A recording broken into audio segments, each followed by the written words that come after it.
मजबूत कर रहा है। മോശയോട് ദൈവം പറഞ്ഞു, मूसा को ईश्वर ने ऐसा बोला, നീ ഫറോനെ കാണാൻ പോകുമ്പോൾ, तू फरोन को जब मिलने जाओगे, നീ ഫറോന്റെ മുമ്പ് तू फरोन के सामने जाके നീ ദൈവമായിട്ടാണ് വെളിപ്പെടാൻ പോകുന്നത്. तू वहां पर प्रभु बन के उसके सामने प्रकट होने जा रहा है। Hallelujah, hallelujah. നിന്റെ സഹോദരൻ ആഹരോൻ, अरे तेरा भाई जो आहोरोन है, അവൻ നിനക്ക് പ്രവാചകനായിരിക്കും. वो तेरे लिए एक प्रॉफिट बनेगा। ആമേൻ. आमीन।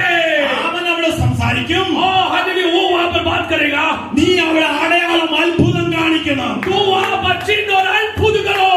ഞാൻ നിങ്ങളോട് പ്രവചന ശക്തിയിൽ പ്രവചനാത്മാവിൽ പറയാണ്, मैं प्रवचन की आत्मा से मैं तुझे बोल रहा हूँ, നിന്റെ മേൽ പകരപ്പെടുന്ന ആത്മാവിന്റെ ശക്തി അടയാളം അത്ഭുതം ചെയ്യാനുള്ളത്. तेरे ऊपर जो प्रकट हुआ हालेलुया पवित्र आत्मा की शक्ति, वो चिन्ह और अद्भुत करने के लिए है। ഹല്ലേലൂയ. हालेलुया। അതുകൊണ്ട് കർത്താവ് പറയാണ്, इसलिए परमेश्वर ऐसा बोल रहा है, ദൈവത്തിന്റെ വചനം പറയാണ്, प्रभु का वचन ऐसा बोल रहा है। എഫേസ്യർക്ക് എഴുതിയ ലേഖനം 5-ാം അധ്യായം एफेसियों का 5वां अध्याय 1-ാം വാക്യം, उसका पहला वाक्य, be ye imitator of God. Hallelujah तुम हालेलुया परमेश्वर का इमिटेटर बनो। നീ ദൈവത്തെ തന്നെ, ദൈവത്തെ പോൽ തന്നെ നീ ദൈവത്തെ അങ്ങ് ഇത് ചെയ്യണം. हालेलुया प्रभु कैसा है, तू ऐसा ही बनो।